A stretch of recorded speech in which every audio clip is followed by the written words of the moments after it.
Bonjour à tous et bienvenue à ce deuxième cours d'analyse. Pour le premier cours, nous étions intéressés aux espaces mesurables et sur les espaces mesurables, nous avons construit des mesures. Cette fois-ci, dans le cadre de ce cours, nous allons voir comment toute mesure va permettre de construire une intégrale qui lui est associée, dite intégrale de Lebesgue. Voilà, donc on va commencer et pour ça, je vais me rétrécir et avancer dans le cours. Alors, dans un premier temps, je vous ai préparé un petit slide qui va récapituler un petit peu les outils que vous avez à votre disposition dans le cadre de ce cours. Ce sont des outils pédagogiques. Dans un premier temps, vous avez un polycopier. Dans ce polycopier, il y a plusieurs parties. Il y a une partie sommaire. Donc, en début de chaque chapitre, vous avez le plan de ce que vous allez y découvrir. Les mots-clés, juste en dessous du sommaire, des mots-clés. Lisez ces mots-clés, voyez si ces mots vous disent quelque chose. Normalement, après avoir étudié le chapitre, ces mots doivent vous dire quelque chose. Si, par malheur, il y a un mot qui correspond à pas grand-chose pour vous, eh bien, c'est une excellente occasion pour revenir dans le chapitre. À la fin du chapitre, vous avez des points essentiels. Donc, en quelques lignes, il y a ce qu'il est important de retenir. Évidemment, un chapitre est beaucoup plus vaste que simplement la liste des points essentiels. C'est pour ça que le chapitre est composé d'autres choses que des points essentiels. D'accord ? Et enfin, vous avez l'index. Ça, c'est un petit peu quand les connaissances vont s'accumuler pour vous.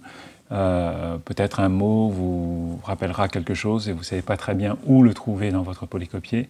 Eh bien, aidez-vous de l'index pour retrouver ça facilement. Plus vous circulez à l'intérieur du polycopier, plus les choses vont vous paraître plus naturelles et plus vous connaîtrez bien les partie du cours que nous étudions. Voilà. Il y a des preuves dans les polycopiers.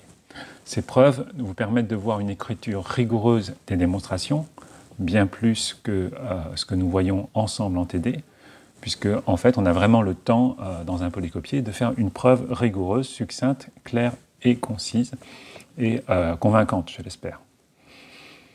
Tandis qu'en TD, nous travaillons en fait à décrire un certain nombre de résultats. Comme on est dans un face-à-face, il faut que le temps soit bien utilisé. Donc voilà, on est dans une rapidité qui n'est pas celle dans une temporalité qui n'est pas celle du polycopier. Donc là, on a une écriture rigoureuse des démonstrations et ça aide aussi à comprendre les théorèmes fondamentaux. Notamment, si vous regardez une preuve dans un théorème, vous pouvez aussi y détecter chaque endroit où les hypothèses sont utilisées. Si vous voyez pourquoi vous utilisez telle ou telle hypothèse, ça vous permet aussi de vous rappeler que le théorème ne peut être appliqué que sous ces hypothèses-là. Parce que si vous ne regardez pas les preuves, du coup, on va très vite oublier de vérifier telle ou telle hypothèse du théorème. D'accord ? Donc, si vous voulez, vous pouvez regarder les preuves en vous disant à quel endroit, quels sont les endroits où telle ou telle hypothèse est utilisée pour la démonstration du théorème.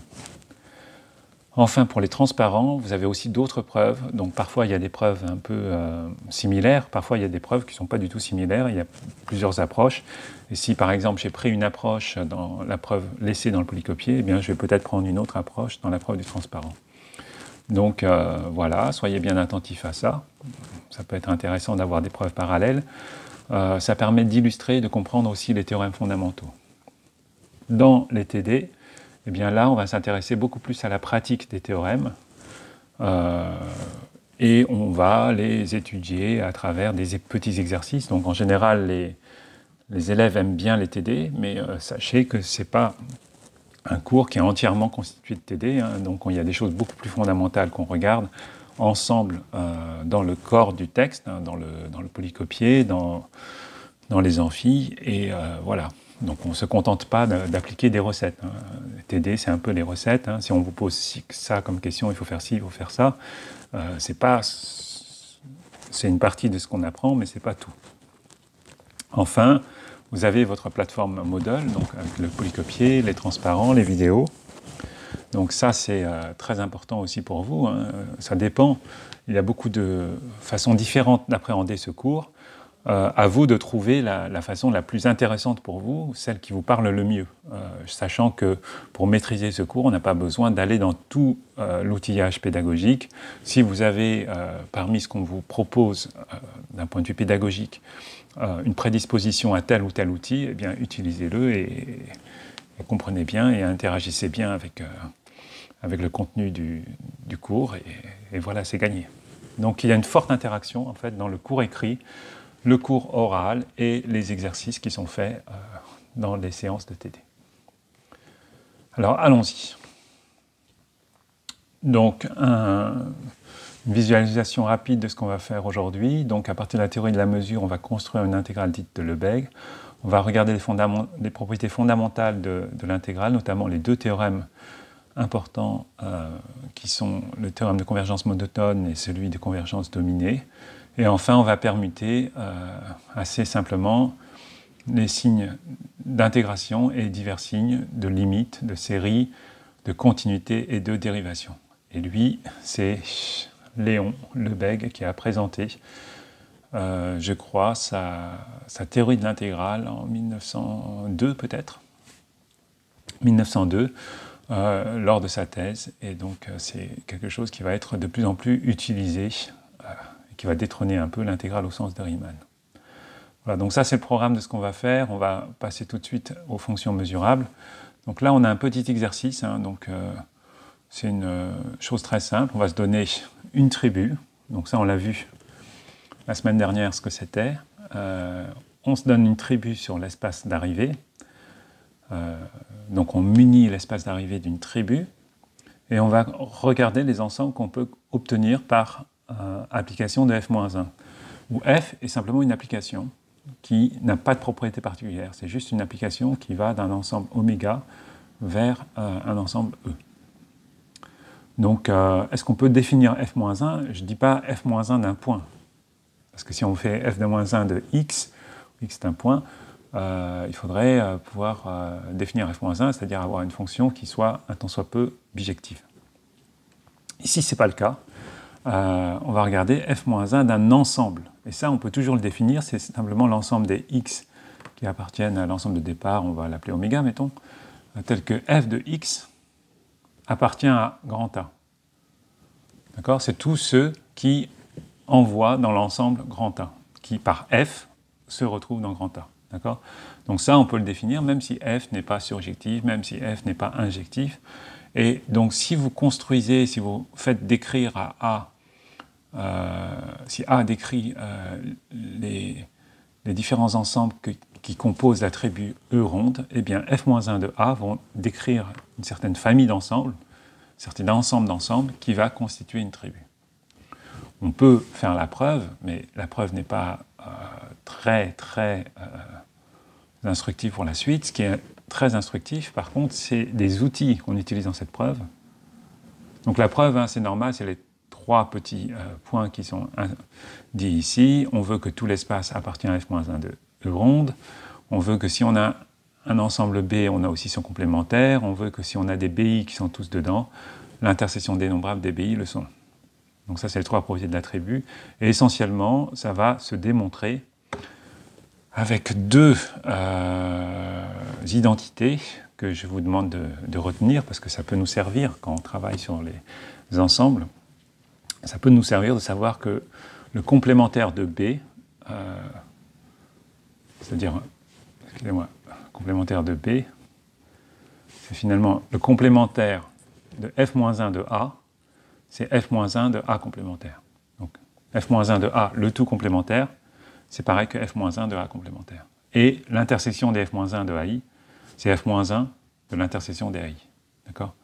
Donc ça, c'est des choses qu'on va voir en TD, mais c'est intéressant de savoir quand on peut permuter f-1 et complémentaire ou f-1 et intersection, comme on le voit dans ces deux petites identités. Ok, continuons. En fait, typiquement, les fonctions mesurables vont être les fonctions qu'on va intégrer. Donc, qu'est-ce que c'est qu'une fonction mesurable ? On va se le définir. On a dit, donc, on a un ensemble de départ et un ensemble d'arrivées. Donc on part de oméga, on arrive dans E. Donc ici, je regarde une fonction qui va de oméga dans E. On minit l'ensemble de départ d'une tribu et l'ensemble d'arrivée d'une tribu. Eh bien, il faut que, si f est mesurable, ça veut dire simplement que si je prends un élément de la tribu de l'ensemble d'arrivée, son image réciproque par f, f-1 de A, est dans la tribu de l'ensemble de départ. D'accord? Donc, ça, c'est par définition même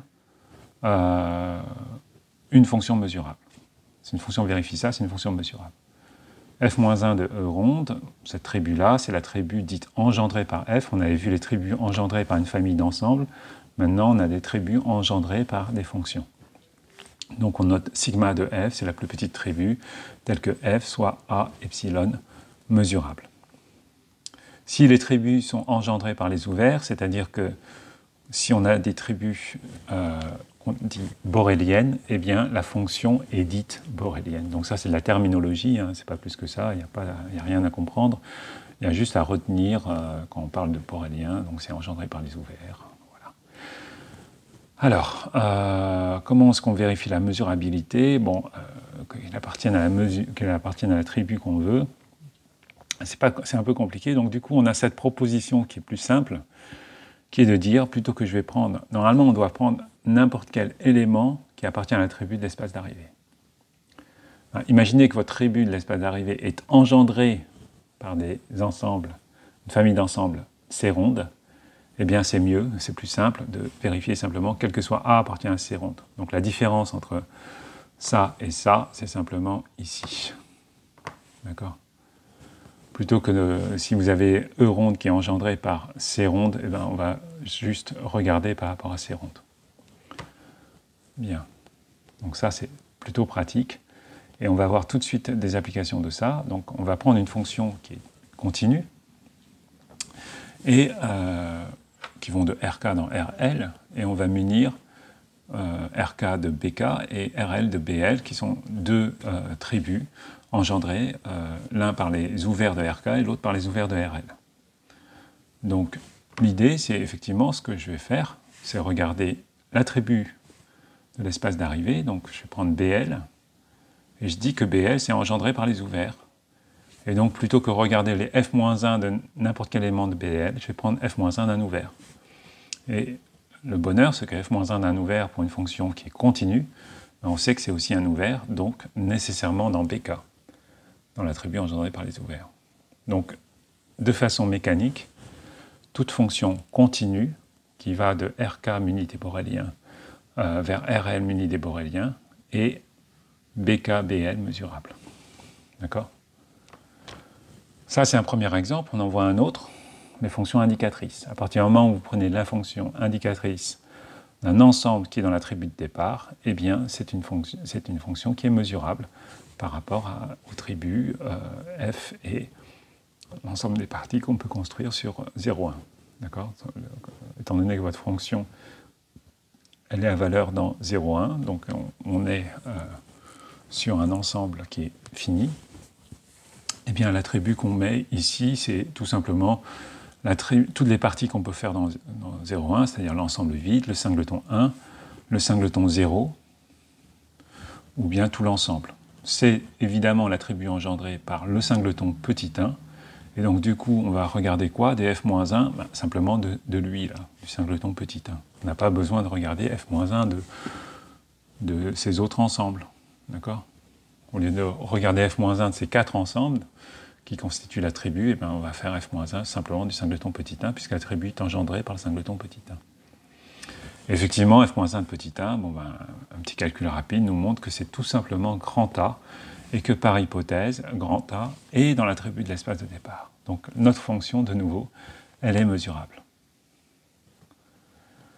On a maintenant des propriétés de stabilité, donc on suppose qu'on travaille avec des fonctions qui sont à valeur dans R, et on suppose que R, en fait, est muni de l'attribut des borréliens.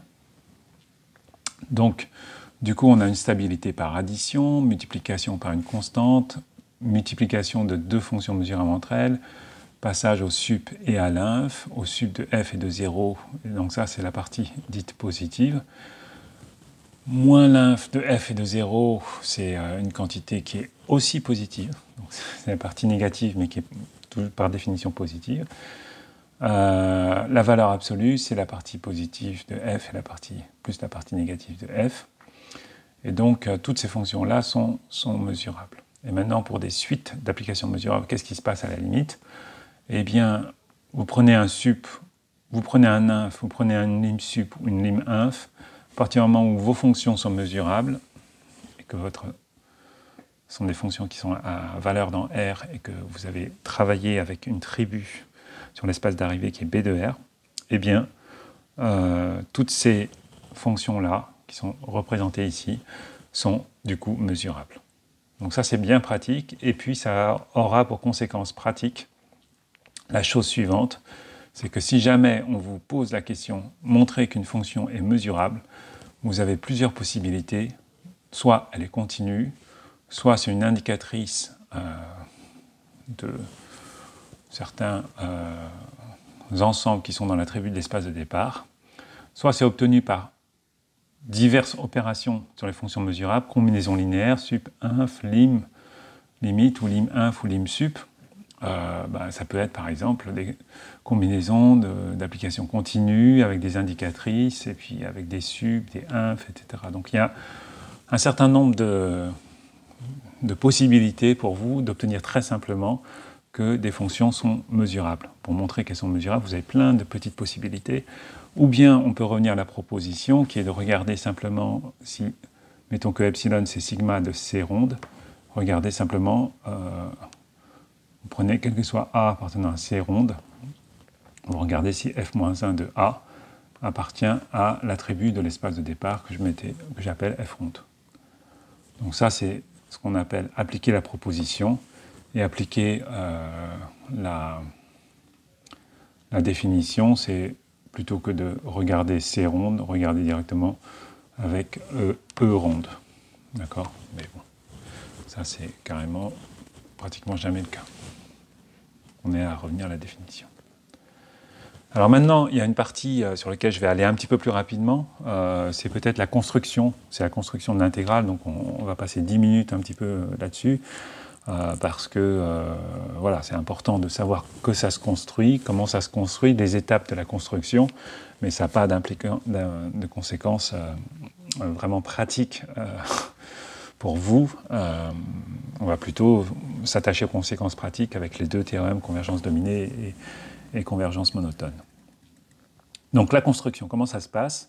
Eh bien, on va construire l'intégrale sur différentes classes de fonctions. Avant de terminer sur les fonctions qui sont de signe quelconque et qui sont mesurables, on commence par les fonctions qui sont étagées et positives. Étagées voulant dire qu'elles prennent qu'un nombre fini de valeurs.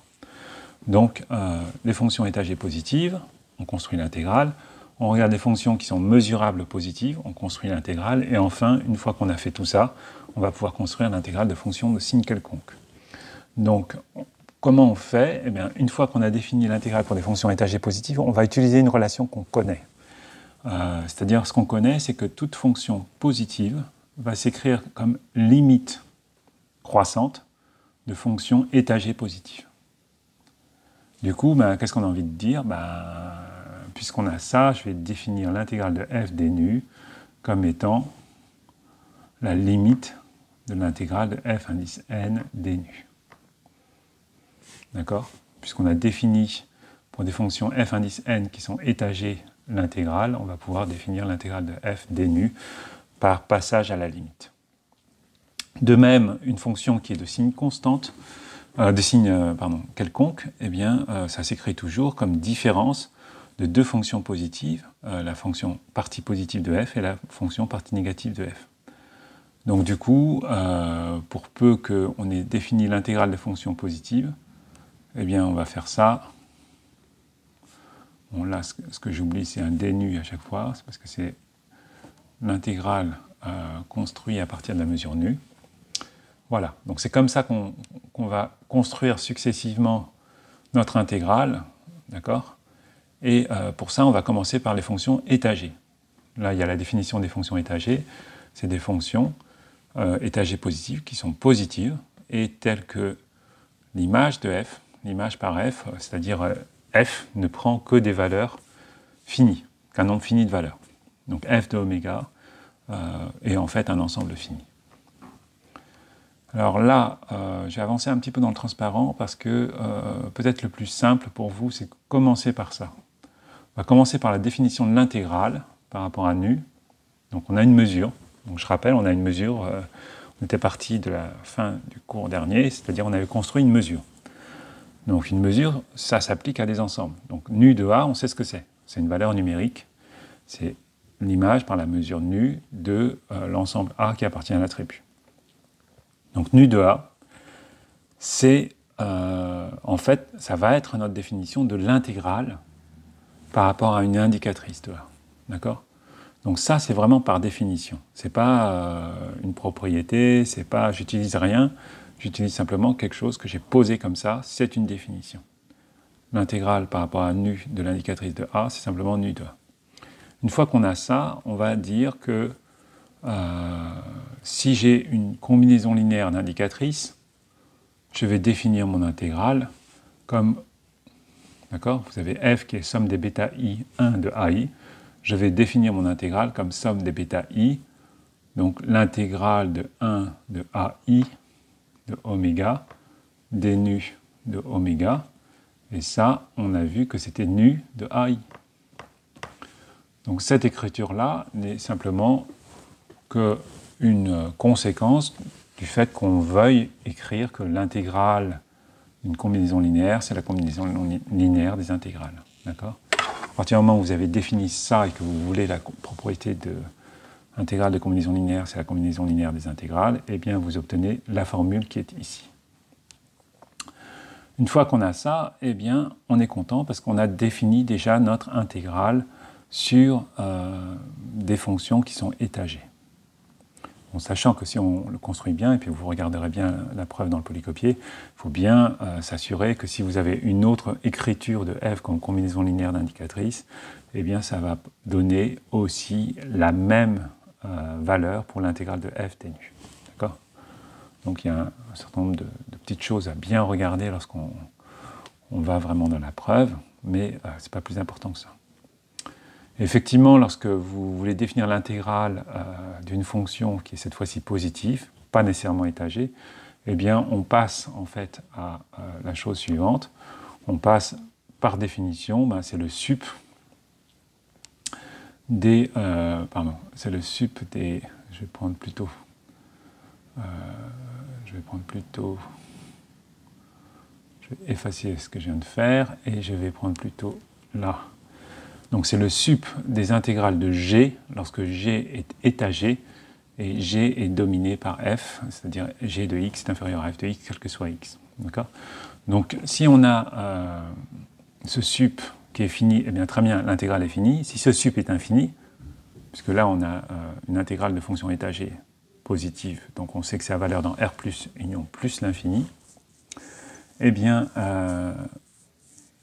Enfin, union plus l'infini. Quand on prend le sup, on peut aller vers l'infini. On pourrait très bien aller vers l'infini, puisqu'on prendre le sup de réel positif, ça peut très bien valoir plus l'infini.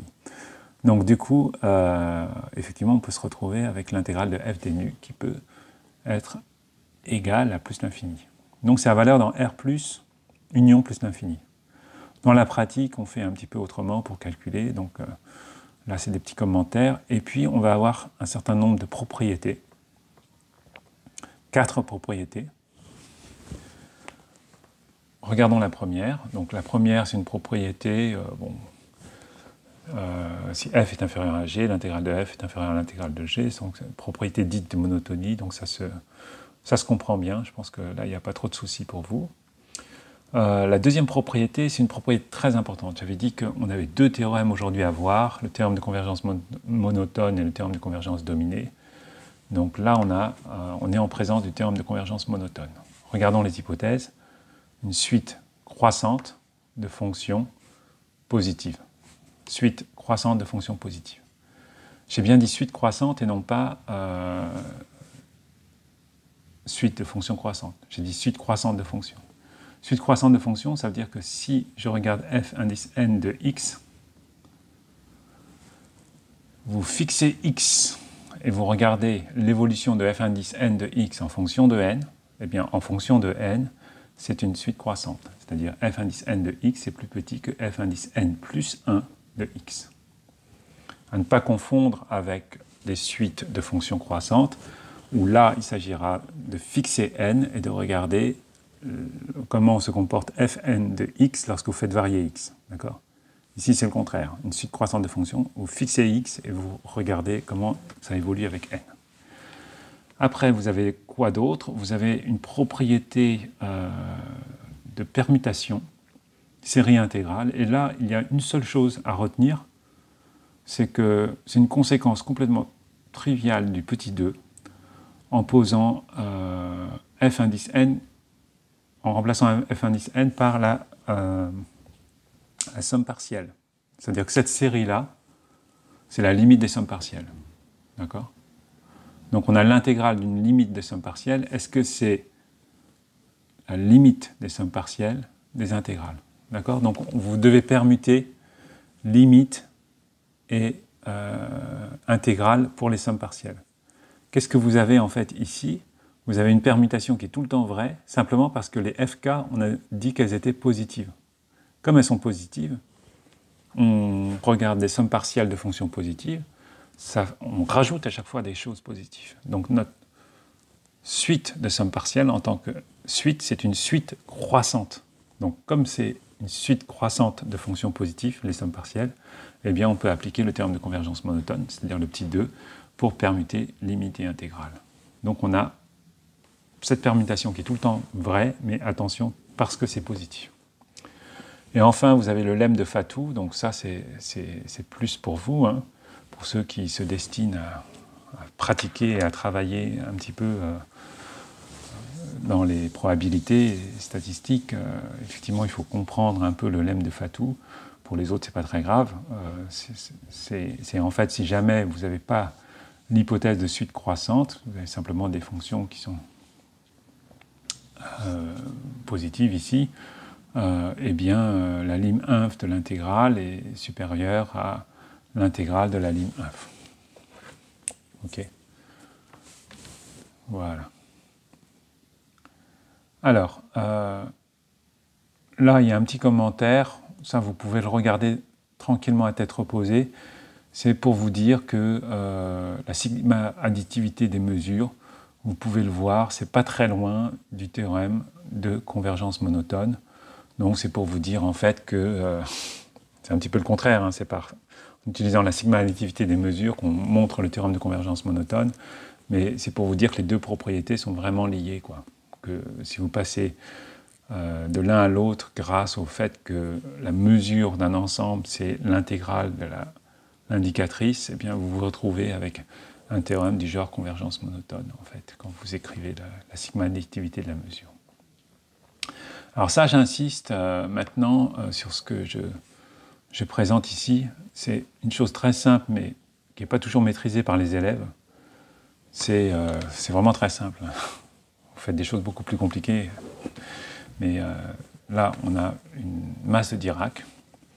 Et lorsque vous voulez intégrer une fonction par rapport à une masse de Dirac, c'est simplement la valeur de la fonction en la masse de Dirac. C'est-à-dire, si une masse de Dirac en A, vous intégrez la fonction f, et bien vous trouvez f de A. Donc si vous avez une masse de Dirac en 8, d oméga, f de oméga, c'est f de 8. D'accord? Donc c'est très simple. C'est très très simple. Il y a une petite démonstration dans le cours, mais c'est par contre le résultat qui doit être le plus important pour vous. C'est pas faire la démonstration ici. Bon, hein, vous la regardez, elle est très simple, mais c'est plutôt l'utilisation. C'est important de savoir l'utiliser. Alors, maintenant, on va passer aux fonctions simplement de signe quelconque. Donc, comme je le disais, vous avez une propriété qui est de fait que si vous prenez un réel, même simplement un réel, si vous prenez A qui est réel, eh bien A s'écrit toujours comme différence de A plus moins A moins.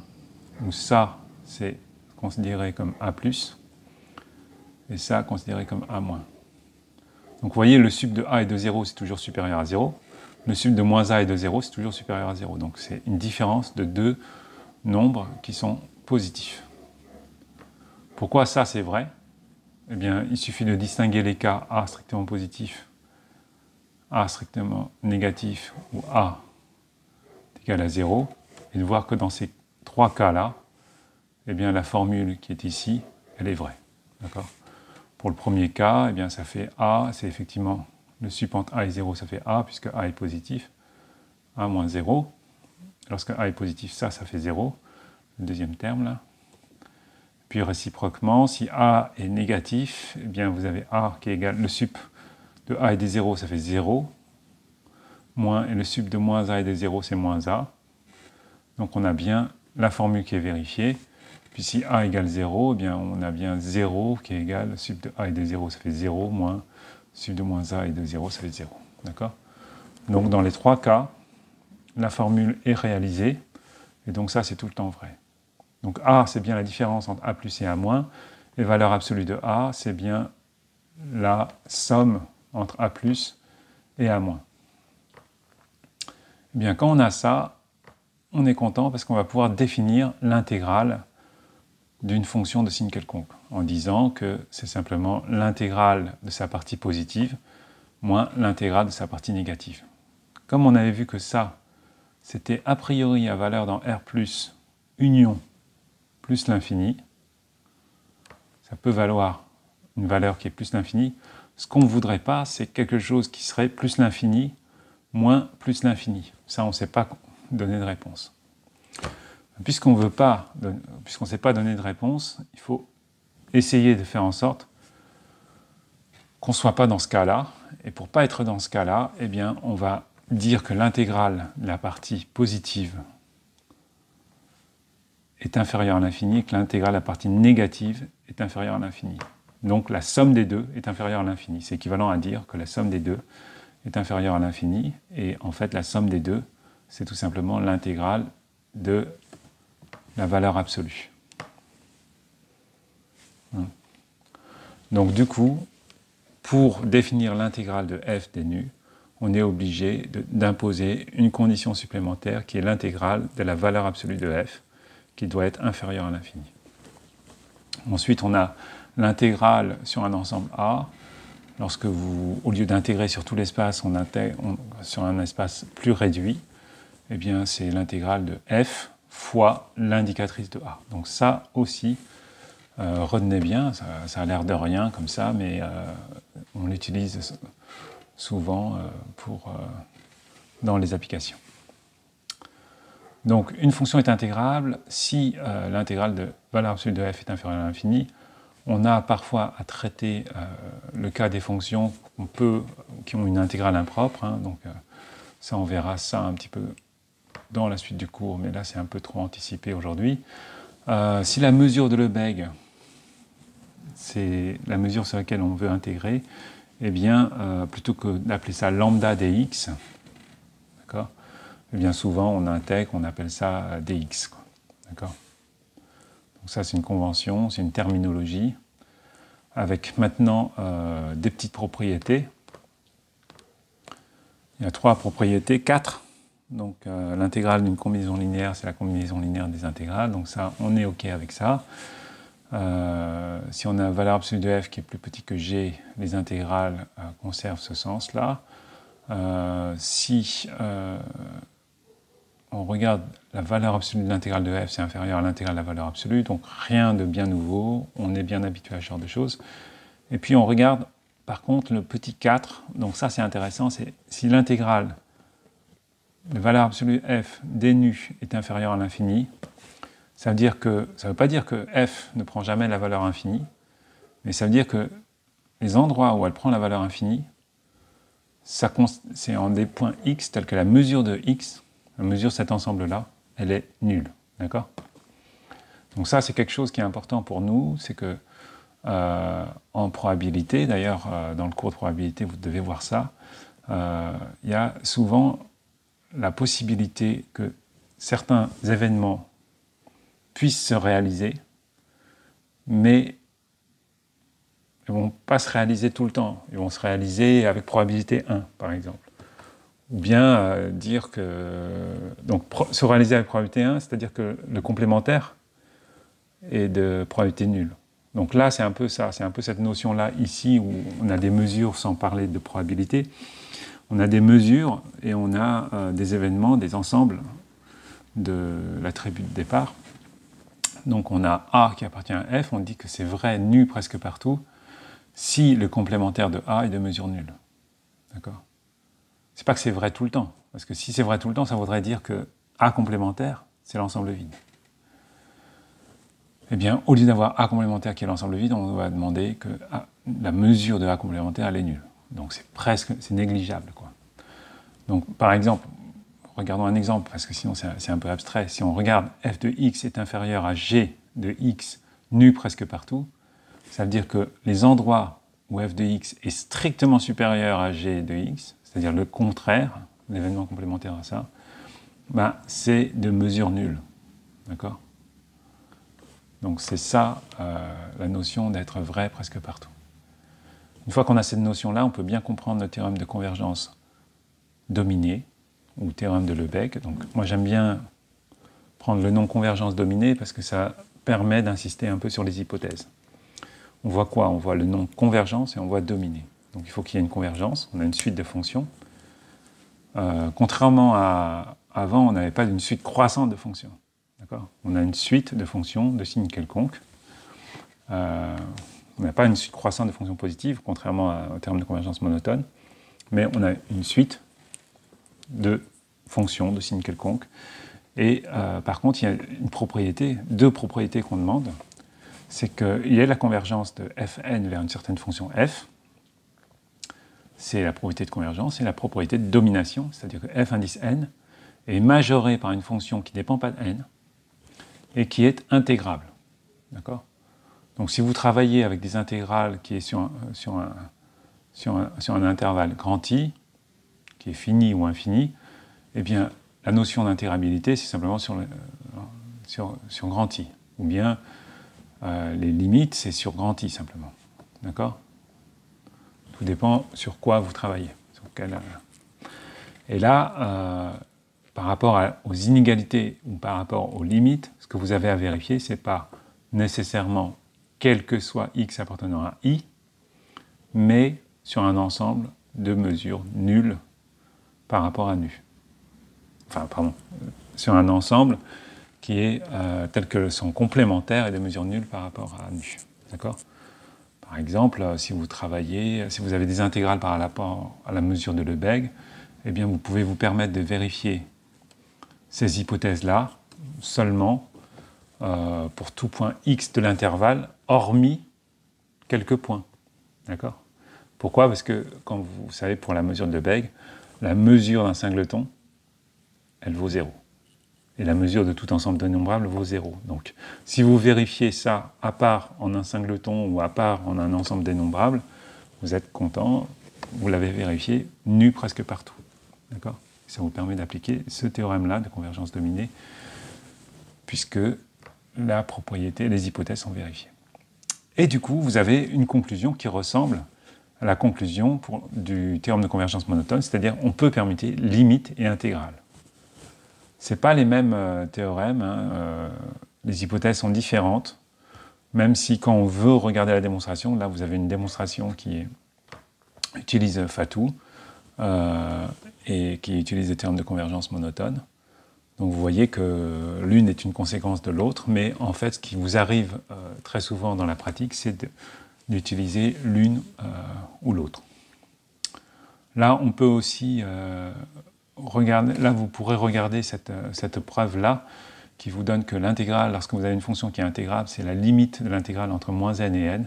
Vous verrez, c'est une application très simple du théorème de convergence dominée en posant f indice n comme l'indicatrice entre moins n et n de oméga, f de oméga. D'accord ?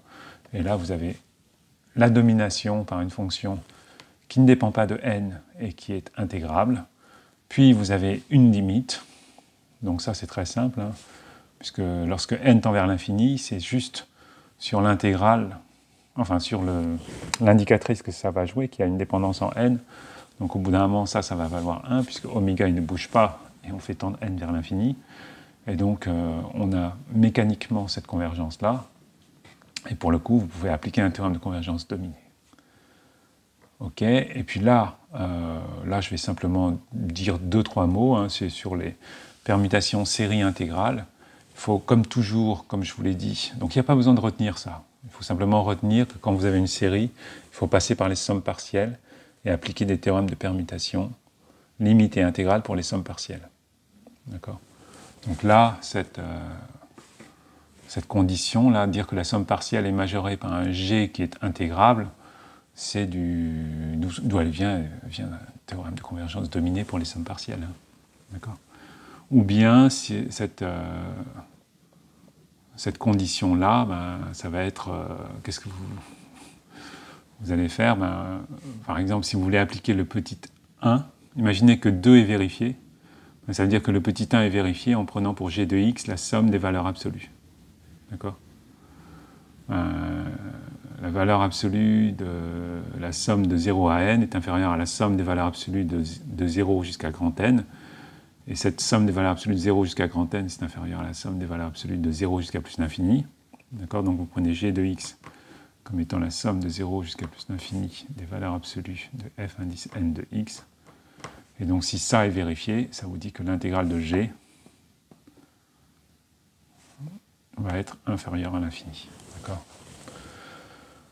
Donc le 2i va impliquer ici. Et donc là, vous avez une permutation série intégrale, sachant que si vous avez des fonctions qui sont de signe positif, le théorème de convergence monotone nous donne la permutation directement, sans plus d'hypothèses en plus. Voilà, donc ça, je passe la preuve, qui est exactement ce que je viens de vous expliquer oralement. Hein. Après, je vous parle simplement de 2 théorèmes que je vais simplement vous citer, et on ne va pas s'attarder du tout sur la preuve. C'est le théorème pour des intégrales à paramètres, le théorème de continuité et de dérivation sous le signe intégral. Donc il faut simplement savoir que ça ressemble à de la convergence dominée. Par exemple, la convergence dominée, c'est quoi ? C'est f indice n de x pour une convergence dominée. Dans la domination, c'est ça. F indice n de x doit être inférieur à g de x, où g est intégrable. Donc ici, c'est quoi ? On a une fonction g qui est intégrable. Et au lieu d'avoir... ici, je l'avais appelé x, mais je peux l'appeler oméga. Hein. C'est un peu... c'est une variable muette. Donc la petite différence entre ça et ça, c'est que là où j'avais fn de oméga ici, j'ai un f de x oméga. Donc simplement, on a une variable qui, potentiellement, x, lui, est une variable réelle. Tandis que là, on avait un petit n qui est, du coup, entier. Donc, mis à part ça, c'est exactement la même chose, la même conclusion. On peut permuter limite et intégrale. Donc là, on avait la limite lorsque petit n tend vers l'infini. Ici, on a la limite lorsque petit x tend vers x0. x0, en fait, on peut même avoir une extension de ça avec un x0 qui est infini, qui vaut plus l'infini ou moins l'infini. D'accord ? Donc c'est une sorte de convergence dominée, mais au lieu d'avoir une suite, on a une fonction de 2 variables. Là, on avait une suite f indice n de x. Là, on a une fonction de 2 variables f de x oméga. Okay ? Et ça se démontre à partir du théorème de convergence dominée avec une caractérisation séquentielle de la limite. Voilà, et puis pour terminer, donc on a, ça c'est ce que je vous dis, x0 est égal à l'infini plus l'infini ou moins l'infini, ça marche aussi. Là, c'est la preuve, avec une caractérisation séquentielle de la limite, en prenant des xn qui convergent vers x, hein, donc c'est ce que je disais. On veut montrer que fn de oméga est une suite de fonctions qui va vérifier, qui va converger, et on va permuter limite et intégrale, et donc on va se retrouver avec un théorème de convergence dominée. Et puis là, je vais simplement citer sans plus rentrer dans les détails. Pareil, si vous avez un théorème de dérivation sous signe intégral, c'est ça qu'il faut faire, quoi. C'est-à-dire une sorte de convergence, de domination pour la dérivée partielle de f par rapport à x. Et auquel cas, vous pourrez faire la dérivée par rapport à x d'une intégrale à paramètres qui dépend de x, hein, et vous intégrez par rapport à oméga, eh bien c'est l'intégrale, la dérivée de f par rapport à x, nu d oméga. Okay. Très bien, donc on va aller sur la conclusion. Donc ce qu'il faut essentiellement retenir, c'est savoir vérifier qu'une fonction est mesurable. Donc ça, c'est l'objet de beaucoup d'exercices. Ok, donc ça peut être intéressant. Ça, c'est intéressant. Donc, ça, c'est plutôt de la culture générale, en fait. Hein. Ces deux choses, le point C et D, c'est plutôt de la culture générale. Ce qui est important dans la pratique, c'est de savoir montrer qu'une fonction est mesurable, savoir utiliser le théorème de convergence monotone, savoir utiliser le théorème de convergence dominée. Et puis Fatou, c'est pour les gens qui sont un peu plus intéressés pour aller en profondeur dans les théorèmes, vous pouvez regarder Fatou. Pour les autres, ceux qui veulent juste bien réussir les exercices, vous n'avez pas besoin. Ce théorème a aussi permis de permuter limite et divers signes, donc limite et intégration, intégration et divers signes, donc limite et intégration, série et intégration, continuité et intégration, dérivation et intégration. Donc vous pouvez intégrer plein de choses. Et maintenant, à la fin de ce chapitre, vous avez vu que si vous prenez nu et une mesure, non seulement, donc avant, on était parti d'une mesure, donc une application qui a un ensemble A associé à une valeur numérique, donc ça vous dit quelque chose, hein, nu de A. Et maintenant, grâce à ce chapitre, vous avez pu construire une intégrale qui est notée, l'intégrale de f de x nu dx. Donc du coup, on a défini une notation infinitésimale qui est maintenant nu dx, d'accord? Et cette intégrale de f de x nu dx est aussi notée très souvent nu de f. Donc du coup, quand vous avez une mesure nue, vous avez typiquement trois utilisations, soit une utilisation vraiment basique, comme nu d'un certain ensemble, soit une utilisation de nu de façon infinitésimale, un certain nu dx. C'est le symbole qui apparaît ici quand on a construit l'intégrale par rapport à nu. Soit un nu d'une certaine fonction, pas d'un ensemble mais d'une fonction, en disant que nu de f, c'est simplement l'intégrale de f des nu. D'accord ? Et pour terminer, je vais passer juste à un exercice. Donc ça c'est transparent. Alors ça c'est un exercice qui a été donné effectivement à un examen. Et je vais simplement le résoudre en 2 minutes. Hein. C'est simplement, on a une fonction qui est mesurable et on veut en déduire à partir d'une fonction qui est mesurable qu'une autre fonction construite à partir de f est mesurable. Cette autre fonction, ici, elle s'appelle f indice m, c'est la fonction troncature. Ça vaut f de x si on est entre moins m et m si on est au-delà, et moins m si on est en dessous. Et donc, comment je vais faire? Je vais utiliser, donc je vais simplement faire une écriture. Donc vous verrez dans les transparents, il y a plusieurs écritures possibles, plus ou moins intuitive, donc je vais simplement, dans le cadre de ce cours, vous parler de la façon la plus intuitive de faire, la plus simple de faire. Donc on a une écriture de f indice m sous forme de somme de 3 termes. Simplement, quand vous avez un truc comme ça, quand vous avez quelque chose comme ça, avec plusieurs cas possibles, eh bien vous pouvez réécrire ça sous forme d'une somme de 3 termes avec des indicatrices. Il y a les indicatrices du premier événement, les indicatrices du second événement et les indicatrices du troisième événement. Donc f indice m, c'est f de x si on est dans le cadre où f de x est compris entre moins m et m. C'est m si f de x est plus grand que m, et moins m si f de x est plus petit que moins m. D'accord ? Donc comme c'est une somme de 3 termes, on va vérifier en fait que chaque terme est en fait une fonction qui est mesurable. Et comme chaque terme en fait est constitué d'un produit de 2 fonctions, soit la fonction f de x, soit la fonction constante, soit la fonction indicatrice. Il faut vérifier que ces 3 fonctions-là sont mesurables. F de x, est-ce que c'est mesurable? Oui. par hypothèse de l'énoncé. Une constante, est-ce que c'est mesurable? Oui, c'est une fonction continue. C'est un cas particulier de fonction continue, les fonctions constantes. Donc on a vu qu'elles étaient mesurables par rapport à B de R. Et enfin, est-ce que l'indicatrice de cet ensemble-là est mesurable? Il faut juste réécrire ça comme une indicatrice. Donc on doit regarder qu'est-ce qui se passe pour l'indicatrice entre moins m f de x et m. Et ça, si on regarde bien, c'est l'indicatrice. Il faut que x appartienne à quoi? À f-1 de moins m, m. Là, c'est un inférieur ou égal de x.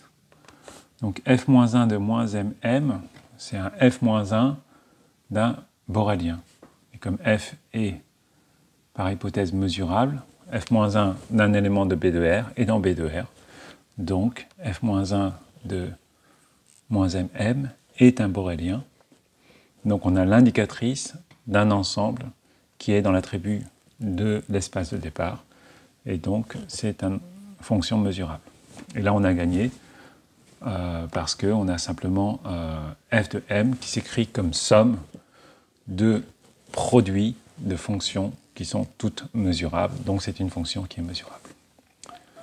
Voilà, on a terminé pour ce cours. Je vous remercie de votre attention. Donc la vidéo était un peu longue. J'espère que vous n'êtes pas perdu, mais comme c'est une vidéo, vous pouvez revenir sur les parties qui sont passées un petit peu trop vite. Merci à tous de votre attention.